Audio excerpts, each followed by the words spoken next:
My name is Myra Lawson. I'm 33 years old, and the night before my wedding, my father's lawyer called me at 2 in the morning and told me to cancel everything. He said my dad had just signed documents that would destroy my life, that my father had moved my late mother's trust fund into my stepsister's name. Then his voice dropped low, like he was afraid the phone itself was listening, and he said the words I still hear in my sleep. That's not the worst part.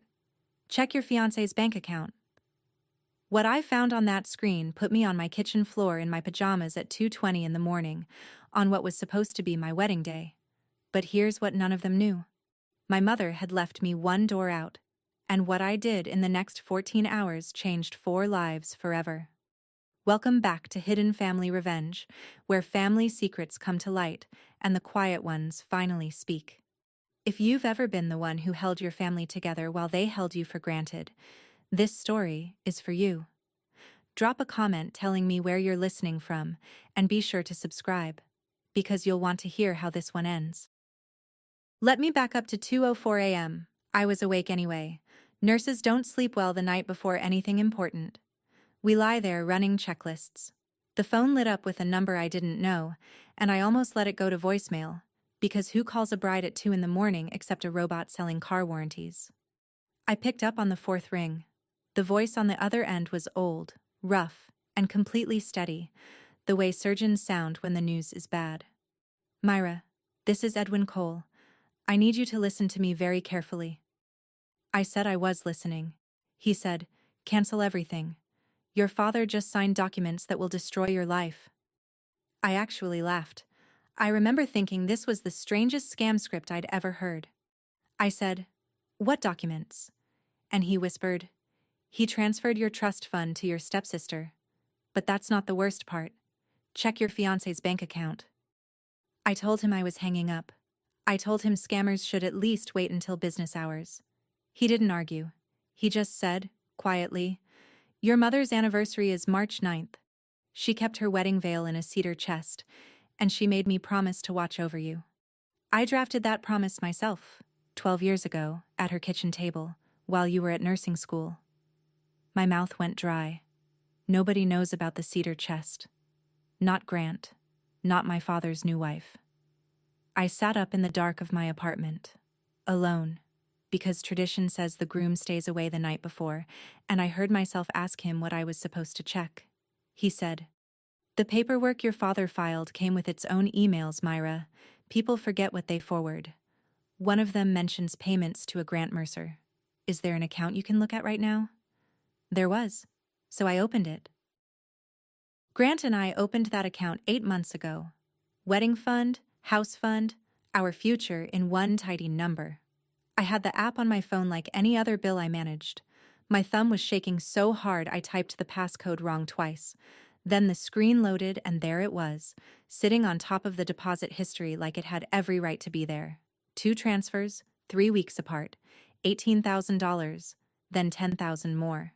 Both from the same sender, Lawson HTG and Air LLC. Memo line, both times, consulting. That's my father's company. My father owns a heating and air business with 6 trucks and his name on the door, and my fiancé is a mortgage loan officer who has never held a wrench in his life. $28,000 of consulting. Grant had told me that money was his savings. He'd stood in our kitchen with his coffee and said, babe, I've been putting away for the down payment since before I met you, and I had squeezed his hand and felt lucky. My legs stopped working. There's no graceful way to say it.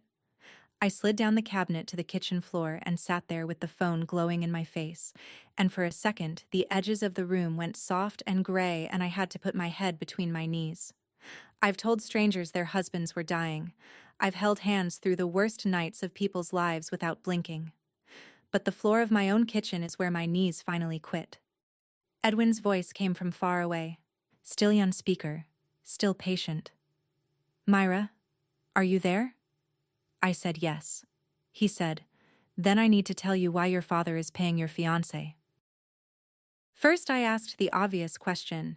If he was my father's lawyer, why was he calling me at all? Wasn't this the kind of thing lawyers went to jail for? Edwin made a sound that was almost a laugh. I was never your father's lawyer, Myra. I was your mother's. She named me trust protector when she set up your fund. My duty was never to Dale. It was to your mother's wishes. And to you.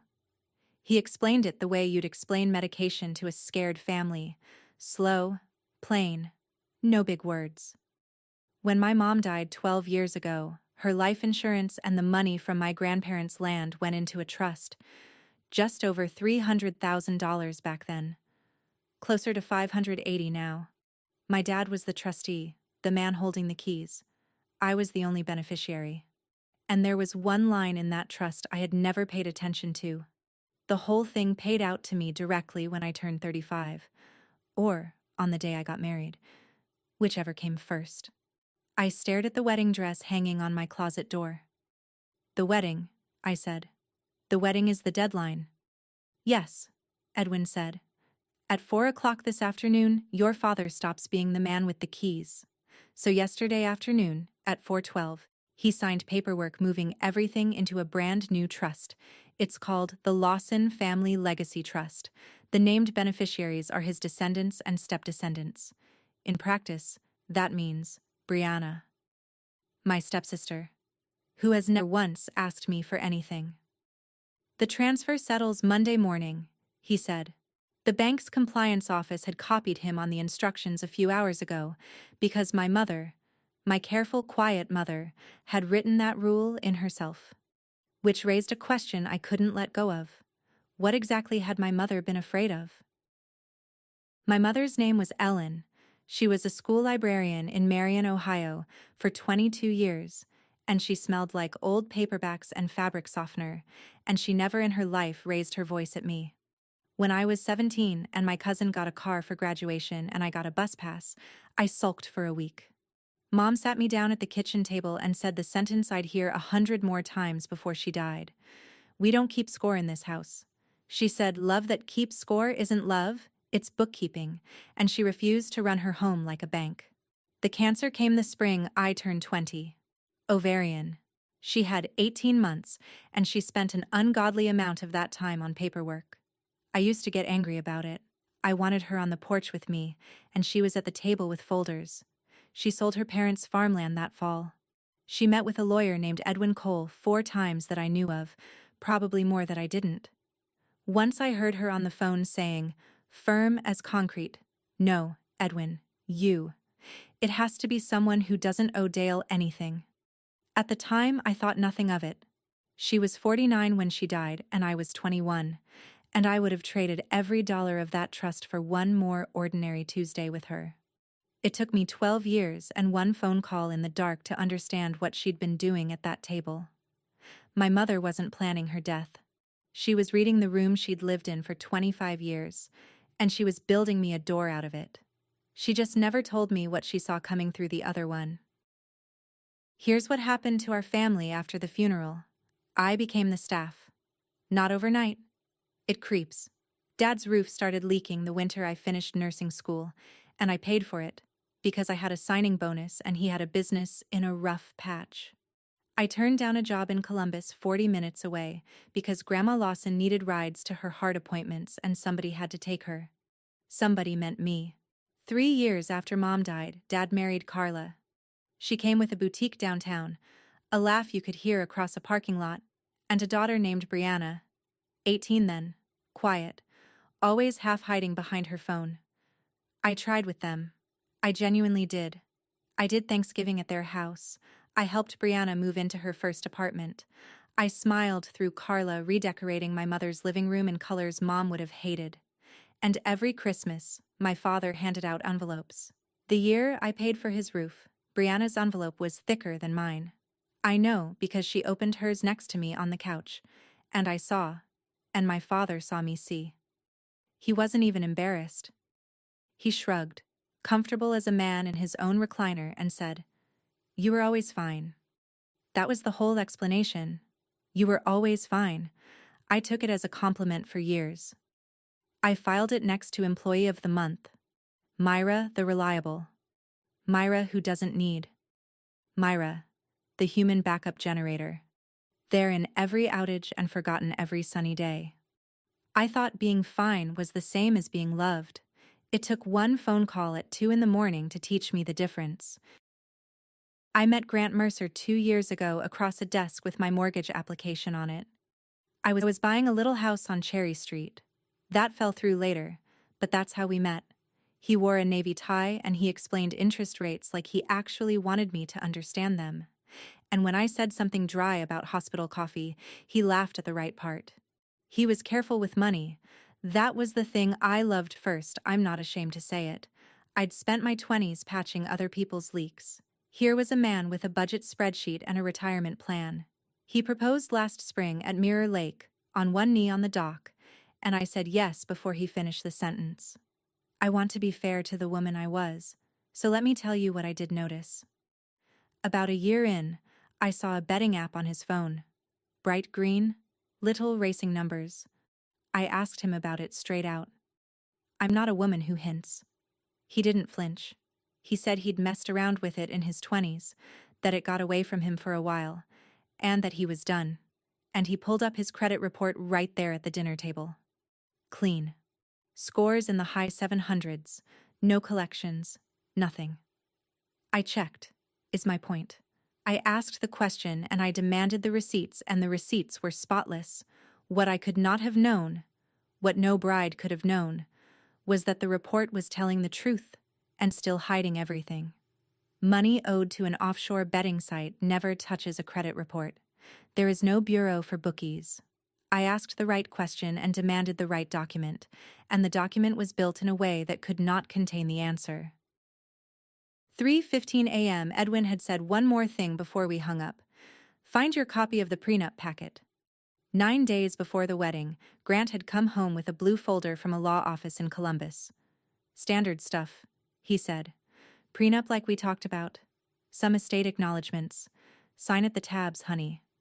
And here's the part that will live in me forever. I read it. I was 11 hours into a 12-hour shift's worth of tired, but I sat at our kitchen table and I read, because I am the woman who checks medication doses twice, even when the pharmacy already checked. It looked right. Real firm, real letterhead, page numbers marching along the bottom, a table of contents that matched every tab. I signed where the little arrows pointed. Grant said the notary would stamp it at his office in the morning. Mortgage offices have notaries the way hospitals have hand sanitizer. Now I spread my copy across the same table and went page by page against the table of contents. Page 12, page 13, page 15. I went through it 3 times, the way you count pills when the count is wrong and you can't believe it. My copy had no page 14. The table of contents said page 14 existed. Beneficiary acknowledgement. And in the stack they'd handed me back, it simply wasn't there. I had signed a page I would never have signed awake and rested. And then they had taken it out of my hands. Me. The double checker. At 3:30 my phone buzzed on the table and I flinched like it was hot. Grant. Can't sleep. Can't wait to marry you tomorrow. I read it standing over the folder he'd built to rob me. At 4 in the morning, Edwin sent me an email with no message in the body, just a forwarded chain from the bank's compliance office. I've noticed people never scroll to the bottom of their own forwards. They send the whole history along like a tale they forgot they had. The top of the chain was boring. Transfer instructions, account numbers with X's in them, a lawyer's signature block from a firm in Columbus I'd never heard of. I scrolled. Under the legal talk was an older thread, plain as a grocery list, between my father's business email and an address I knew better than my own. G. Mercer. My father wrote like he talks. No punctuation to spare. Papers are done on my end. Get hers signed this week. Grant's reply. Working on it. She reads everything. My father. Then pick a long shift day. And then, at the bottom, dated 9 days ago, the sentence I read standing up and then sat down to read again. Last payment clears when the consent is filed. Keep her calm until Saturday. I read it 3 times. Keep her calm. That was the job my father hired my fiancé to do. Not love me, not build a life with me. Keep her calm until Saturday. The way you'd keep a patient calm before a procedure they haven't consented to.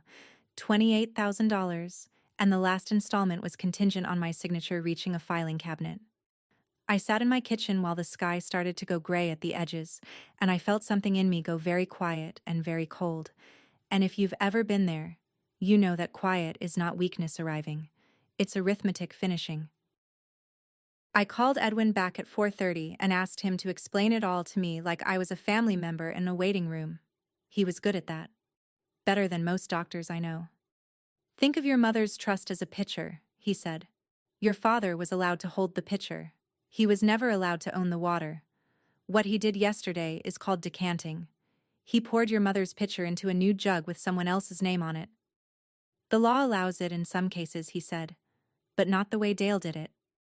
Dale's shiny new Columbus lawyers knew the move was ugly, so they armored it with one document, a beneficiary consent, release, and indemnification. Signed by me, my actual signature, my actual pen, page 14 of a blue folder. A real signature is a real problem, Edwin said, not sugarcoating it. To undo it, you'd have to swear out an affidavit that it was obtained by fraud. Against your father, against Grant. On the record, in this county, with your last name on every page. Then he let the silence sit for a second, and he told me the other half. My mother hadn't just named him as a watcher.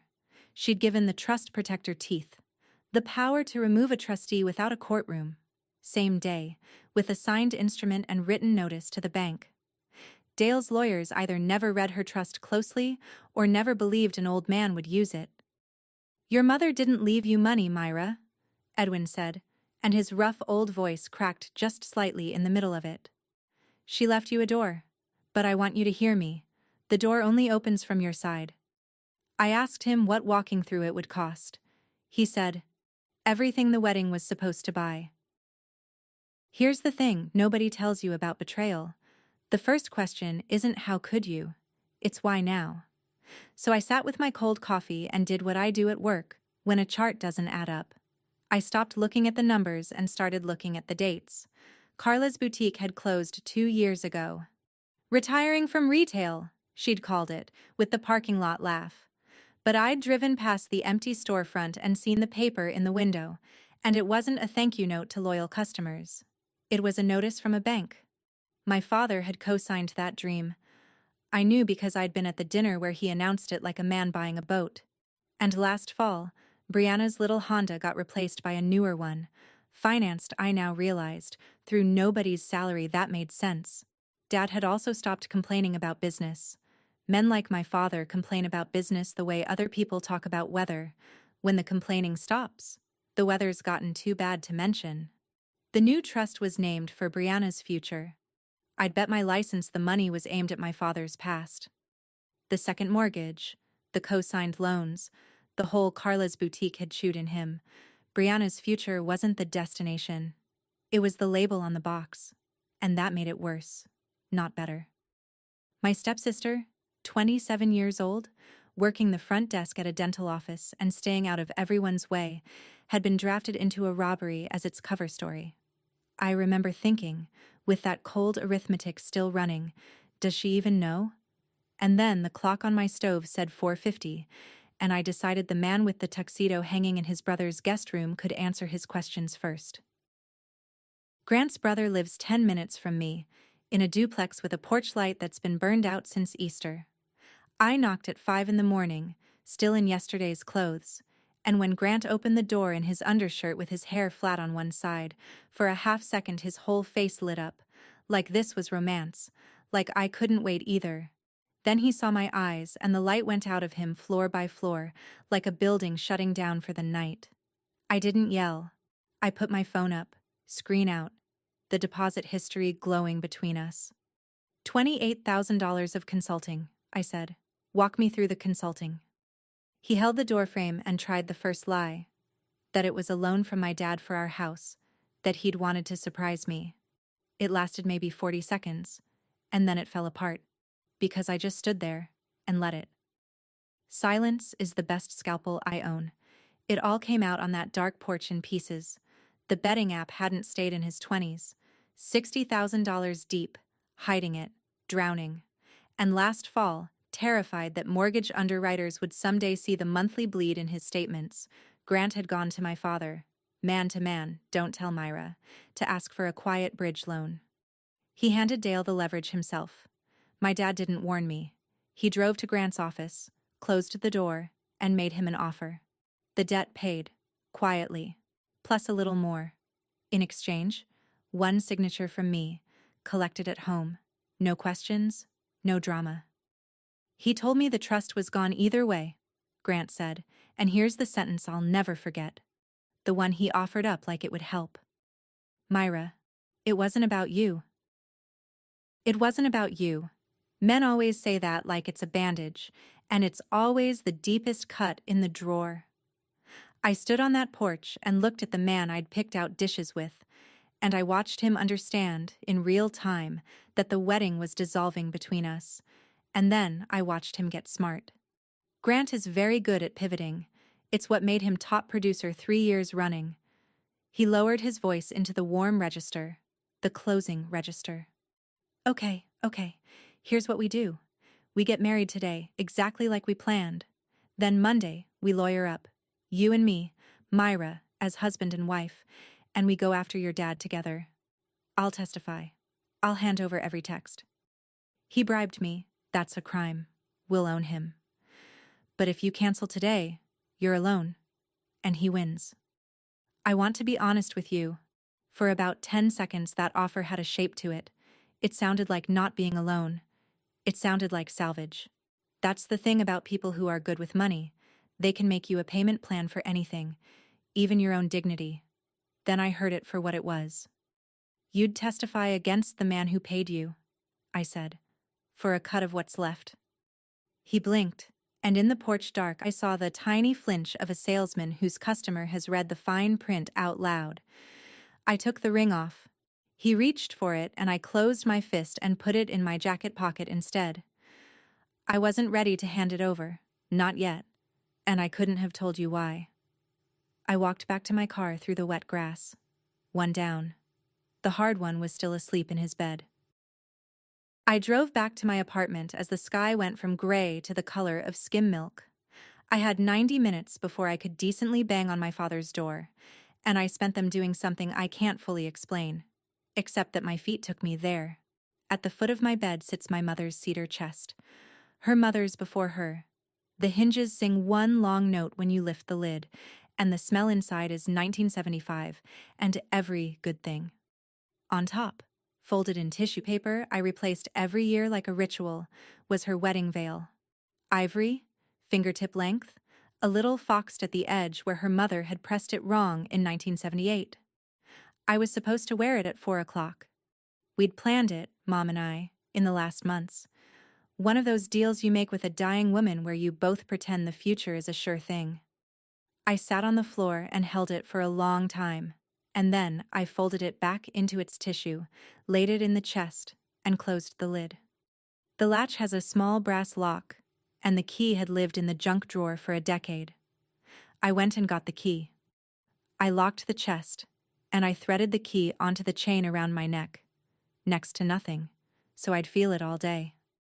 Not this wedding, I told her, out loud, in an empty apartment. Like a crazy person. Maybe not any. But you don't get to be there for this one, and this one doesn't get to touch anything of yours. I stood up off the floor a different weight than I'd sat down. Grief does that sometimes. It stops being water and becomes a spine. Before I tell you what I found in my father's kitchen at 6:30 in the morning, if you've ever been the one your family calls the strong one, the one who's always fine, tell me in the comments. I read every single one. And subscribe, because what my father said over that coffee cup is something I'll never forget. My parents' back door hasn't locked properly in 30 years. You lift the handle and lean. I did, quiet out of habit, and stopped in the doorway. Dale Lawson was already up. Of course he was. The man has opened his shop at 7 since before I was born. He sat at the kitchen table in the circle of light from the stove hood, work shirt on, coffee going cold in front of him, and next to the coffee lay an envelope with a bank's name in the corner and the word "Notice" showing through the plastic window. Foreclosure paper. I know the look of them. You see everything in an ICU waiting room. He didn't hear me at first, and for a moment I just watched my father be old. The light took 10 years it usually loaned him. He had his reading glasses pushed up on his head, and his thumb was moving over the envelope's torn edge, back and forth, like a man rubbing a coin for luck. When he finally saw me, he didn't startle and he didn't reach to hide the envelope, which told me he was past hiding. "Your grandfather," he said, instead of good morning, "sold my mother's piano the winter the harvest failed. She loved that piano more than she loved him, probably. Nobody called it stealing." He turned his coffee cup a quarter turn on the table. "They called it Tuesday. That's what a man does, Myra. He uses what the family has." And God help me, for about 30 seconds, standing in my dead mother's kitchen, I felt sorry for him. 30 seconds. Then he kept talking, and he cured me, because my father did not apologize. It never once crossed the county line of his mind that morning. He explained, patiently, reasonably, in the voice he uses to tell customers their compressor is shot. And every sentence was a brick in a wall I'd been living behind my whole life without seeing it. "Your mother's money was always family money," he said. "She'd have wanted it working, not sitting in some account gathering dust while you play nurse and pay your own bills just fine." He said the business had 2 bad years. He said Carla's shop wasn't her fault. The economy did it. He said Brianna was 27 with no degree and no start, and a girl like that needs a runway. And then he looked at me, his firstborn, the one who paid for the roof over his head, standing in front of him in yesterday's clothes with his betrayal loaded on her phone, and he delivered the family motto like a blessing. "You were always fine." There it was. The whole religion in one line. Being fine was my crime. I had committed competence, 33 years of it, and the sentence was, "Everything you have is surplus, and surplus belongs to the family, and the family is whoever is standing closest to your father when he's afraid." I didn't argue with any of it. You don't argue with a belief system at 6:40 in the morning. I asked him one question, level as a bubble in glass. "Did you pay Grant?" And my father, looked down into his coffee cup like the answer was printed on the bottom, and the stove clock hummed, and he didn't say no. What he finally said was worse than no. He looked up, and he'd found his footing again, the way he always does, and he said, "I helped the boy with a debt so he could start clean with you. Call it a wedding gift." A wedding gift? $28,000 to my fiancé to keep me calm and harvest my signature, filed under gifts, in the ledger where my father keeps his soul. I actually felt the room tilt a little, and I put my hand on the counter, and that's when the hallway floor creaked. Carla stood in the doorway in her rose-colored robe, hair pinned, face done enough to tell me she'd been awake a while. She'd been listening from the hall. And here's the detail I'll carry to my grave. She wasn't surprised. Not by any of it. She looked at me the way you look at a delivery that's arrived earlier than scheduled. Inconvenient, but expected. "We were going to tell you after the honeymoon," she said. Gently. Like a kindness. Going to tell you. After. Every word of that sentence was a door closing somewhere in the house of my life. There had been meetings about me. There had been a plan, with phases, and a communication schedule, and my honeymoon was on it as a buffer period. My father, my stepmother, my fiancé, a law firm in Columbus, a notary I'd never met. An entire committee had convened around my future, and the only person who'd never been invited into the room was me. The peacemaker. The one who did Thanksgiving at their house. I looked from her to him, and I asked the only question left standing. "Does Brianna know?" Carla's chin came up an inch, and she didn't answer. And that was an answer too. I just couldn't read it yet. My father stood up then, and he became the version of himself the town knows. Dale Lawson, sponsor of the Little League team, firm handshake, everything under control. "Here's what's going to happen, sweetheart," he said, and the sweetheart landed like a hand on the back of my neck. "You're going to go home and get some sleep and marry that boy at 4 o'clock, because 180 people are coming and half of them are my customers. You sign nothing, you say nothing. Monday, we all sit down as a family and sort this out like adults. And the fog I'd been standing in for 4 hours burned off all at once because I finally saw the shape of the whole machine. They needed the wedding. Not wanted, needed. The moment I said I do, Mom's trust paid out and closed, and it would pay into whatever mess Dale's paperwork had already made, and untangling fraud from a terminated trust would take lawyers years and cost more than it saved. The marriage was the getaway car. And the 180 guests, the pastor, the customers, the neighbors, my whole ICU shift in their good dresses, they weren't witnesses to my happiness. They were a wall I'd never climb over. Who accuses her own father of fraud on her wedding day, in front of the entire town? A hysterical bride. That's who. They were counting on my silence the way they'd counted on it for 12 years, because keeping the peace was my job in this family, and I had never once missed a shift. I didn't answer him. I walked out the broken back door and sat in my car in their driveway, and my phone buzzed. Edwin. There's something else in the file. Come now. Edwin Cole's office is over a florist's shop downtown, and at 8 on a Saturday morning he met me at the street door in a cardigan with his tie knotted wrong, which somehow made me trust him more. His office smelled like paper and pipe smoke from 1990. He had the decanting file spread across his desk, and he put one page in front of me and set a magnifying glass on it like this was an old movie. Look at the notary block, he said. Page 14. My signature. Mine. No forgery. That would have been easier to swallow. But below it, a notary's stamp and a certificate swearing that I had personally appeared before her and signed in her presence, with a date and a time of day typed right in. I read the name. The notary was a woman from Grant's office. I'd met her at his Christmas party. She does the closings. And I had never stood in front of her in my life. Check the date, Edwin said. I did, and I laughed. One short, ugly laugh. The certificate put me in a mortgage office on a Tuesday morning, and on that Tuesday morning I had been on the unit for 12 straight hours, covering half of a colleague's shift on top of mine. Badge scans, time clock, charting with my name stamped on it every 15 minutes all day long. A hospital is one giant alibi machine. She notarized a signing that never happened, Edwin said. That's not sloppy, Myra. That's notary fraud. A crime with her name on it, and everyone who arranged it standing in a chain behind her. For the first time since 2:04 a.m., the ground shifted under someone else's feet instead of mine. I sat back, and Edwin folded his hands and said, Now, let me tell you the price of using it.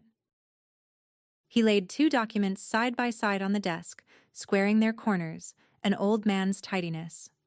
This one, he said, touching the first, removes your father as trustee. Your mother gave me that power. No courtroom, no waiting. I sign as protector. You consent as beneficiary. The bank locks everything the minute it lands.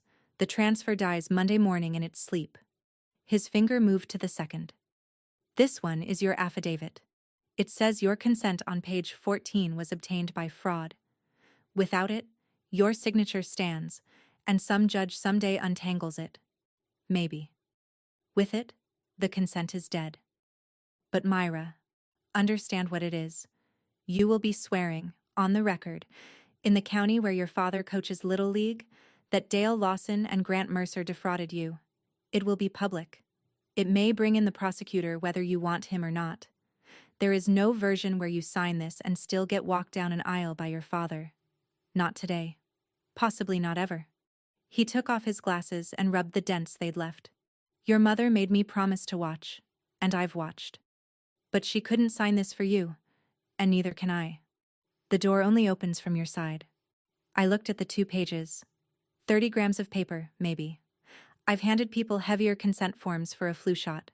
And I understood, sitting in that room over the florist, that my whole life had been arranged so I would never sign anything like this. That always fine wasn't a compliment. It was offense. And every good deed I'd ever done for them was another post in it. Edwin waited. Outside, a delivery truck idled. Somewhere across town, a florist who didn't know yet was loading 180 chairs worth of roses. I told Edwin I needed an hour, and he nodded like a man who'd expected exactly that, and I went down the stairs into the morning and Brianna was leaning against my car. Dental office scrubs, no makeup, arms wrapped around herself like the parking lot was cold, which it wasn't. Carla had called her, some version of events where I was the storm about to hit the house. We stood 4 feet apart, my stepsister and I, 2 women who had spent 9 years being polite across a table. "Is it true you're calling lawyers on your dad?" she said. I asked her what she knew about the Lawson Family Legacy Trust, and I watched the words land on a completely blank face. And I've read 10,000 faces in that hospital, faces lying about pain, lying about drinking, lying about how the bruises happened, and I'm telling you, hers wasn't lying. She didn't know. "There's a trust with your name on it," I said, "filled with my mother's money as of 4:12 yesterday afternoon." She actually stepped back. Then her eyes went wet and furious all at once and she said, "I never asked for your money, Myra. I never asked for any of this." A beat. "But don't burn my mom's life down to feel righteous. She's not strong like you. If this goes to lawyers, it takes the house, it takes everything. You're the only one who can afford to lose." There it was again. The family arithmetic, out of the mouth of the one who'd never seen the books. Myra can afford it. Myra's the load-bearing wall. I got in my car and sat with my hands on the wheel, more alone than I have ever been at any bedside. Tessa Bright has been my charge nurse, my maid of honor, and my emergency contact for 9 years, and she showed up at my apartment at 9 with 2 coffees and her bridesmaid dress still in its plastic, because I'd texted her a single line, "Wedding may be off, don't ask yet, come." She sat on my counter and listened to all of it without one interruption, which is a skill only nurses and bartenders truly master. And then, because she knows me down to the wiring, she didn't tell me what to do. She asked me a work question. "When a family can't decide and the patient's circling," she said, "what do you tell them?" I stared at her. We both knew the speech. I've given it 100 times in a hallway that smells like antiseptic and burnt coffee, to families frozen exactly like I was frozen. Sometimes you can't save the limb and the life. Choose which one you're keeping, and choose while it's still a choice. "This is that," she said. "You've been trying to save the limb for 12 years, honey. It's the life now." I did what I do when the monitor alarms. I got quiet and I ran the sequence. Sign the removal.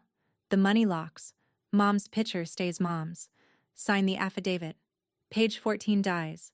And my father's name goes on a fraud file in the county where everyone knows his trucks. Don't sign. Walk the aisle at 4. Keep the peace. Be fine forever. And let them teach me, finally and completely, what my fine was worth to them.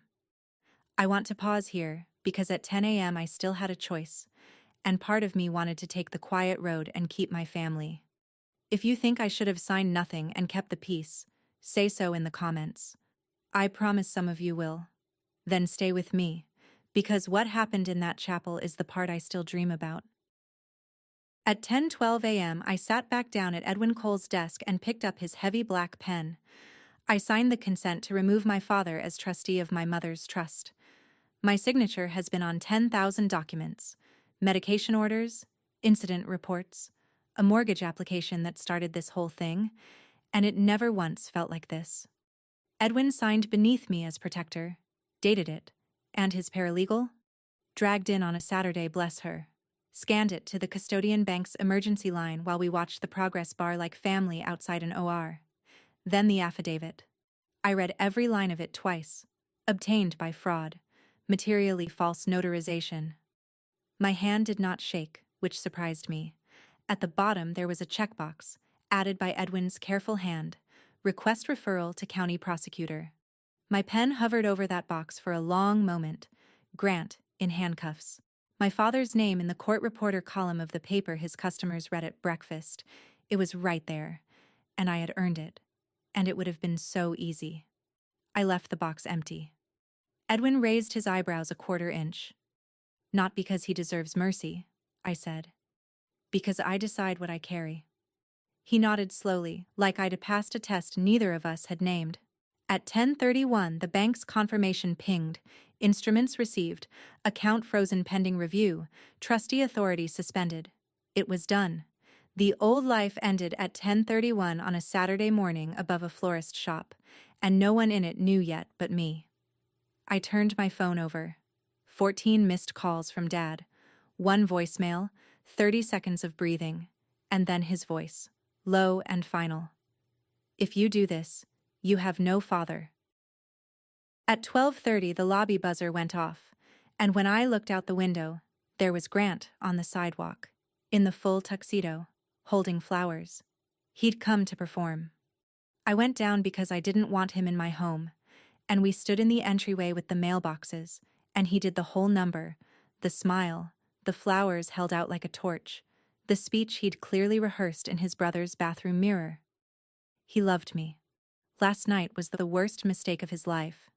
And then, because a salesman can never resist sweetening a deal, he leaned in with the closer.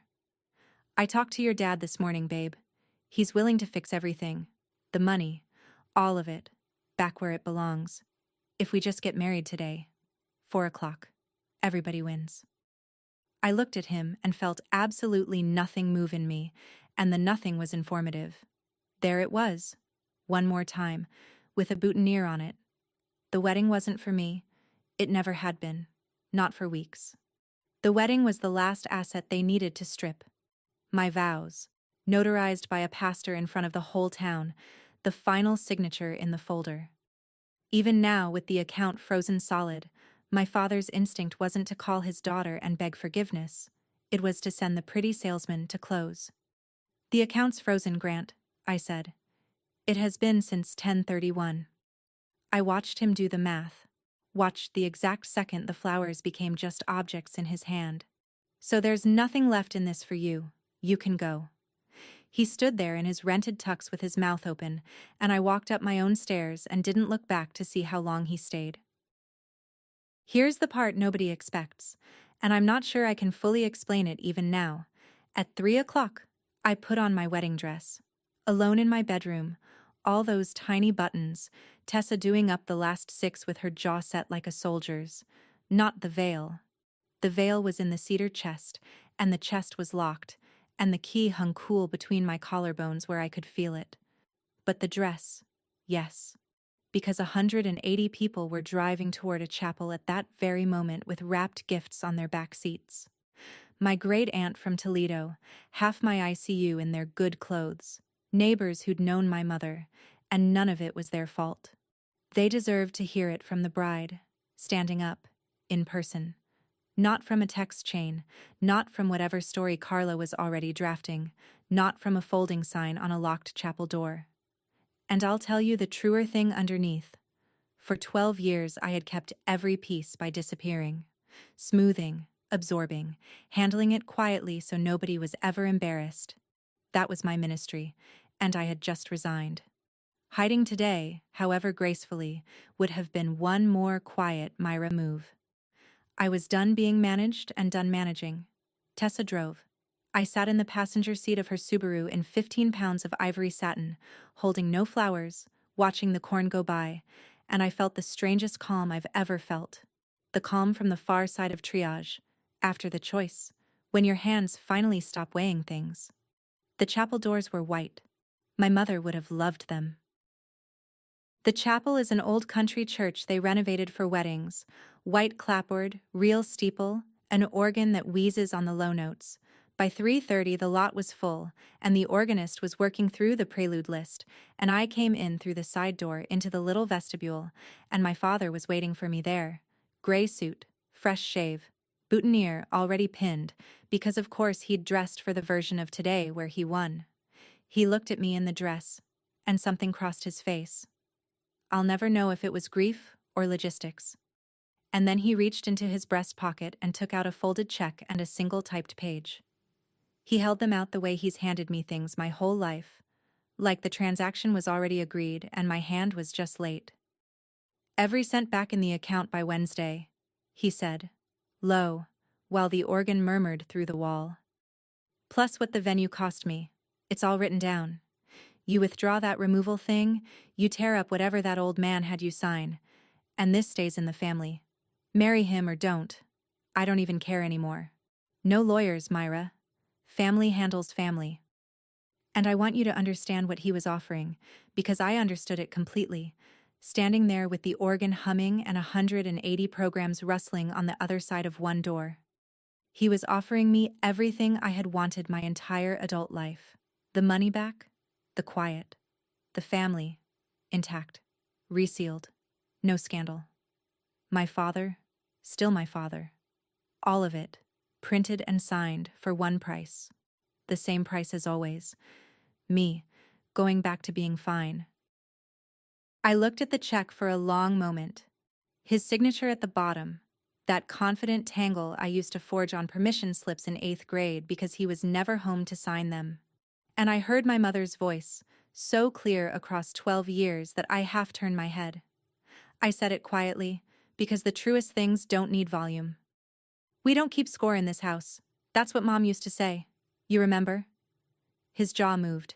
I kept going, level, unhurried, a vitals report. She meant love isn't a ledger. And you turned her dying gift into one. You priced her out. You priced me out. You put a number on your own daughter and found a buyer. Dad, you made me an entry. He started to say my name in the voice that has ended every family argument since 1995, and I did the thing I had never once done in 33 years. I kept talking. The removal stands, the affidavit stands, and I'm not tearing up anything my mother built ever again. Then I took the check from his hand. I felt him relax for half a heartbeat. The old reflex, she's taking the deal. And I folded it in half, and in half again, and I tucked it into the breast pocket of his gray suit, behind the boutonniere, and patted it flat once, the way you'd settle a crooked name tag. Keep it, I said. Buy back the house. Tell Carla I hope it works. His face was doing something I had never seen it do. Searching, actually searching, for the next move and not finding one. I stepped around my father and I put both hands on the chapel doors and I pushed them open myself. 180 faces turned. The organist stopped mid-phrase, one note hanging in the rafters like a held breath, and I walked up the center aisle alone in my dress with no veil and no flowers and no father, and you could hear satin and floorboards and absolutely nothing else. I stopped at the front, where the pastor stood with his book, and I turned around and faced them, the great aunts, the neighbors, Dale's customers, my night shift crew in their Sunday clothes, every face I'd spent a lifetime keeping comfortable. I kept it short. Bad news should be short. It's the one mercy you can always afford. There will be no wedding today, I said, and the room made that sound, that soft collective intake, and I waited for it to pass like weather.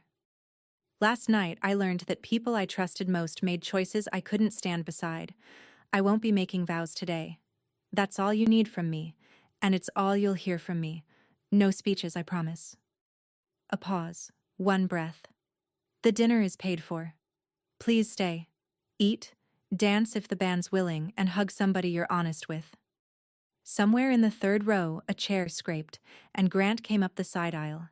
He'd slipped in the back, tux and all, and reached for the microphone stand like a man grabbing a lifeline, and said my name, wet-eyed, ready to perform devotion for the crowd one last time, because 180 witnesses were his last chance to be the heartbroken groom instead of the hired one.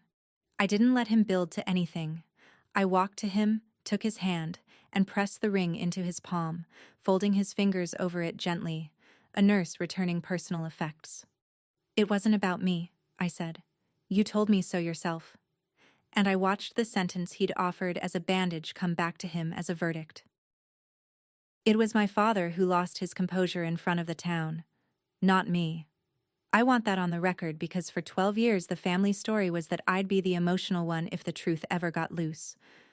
Dale came through the chapel doors I'd opened, down the center aisle, boutonniere crooked, the folded check still in his breast pocket, and his voice came apart in front of 200 years of combined acquaintance. Everything I did was for this family. It rang off the rafters the way the organ does. The room went absolutely still. His customers, his pastor, his poker friends, all watching Dale Lawson shout at his daughter in a wedding dress. And then he said it. The line he'd been saying my whole life, the one he thought was a defense. Out loud, at full volume, in front of everyone. She was always fine. I heard it move through the pews like wind through corn, because everybody in that room had watched me be fine. Fine at Mom's funeral at 21. Fine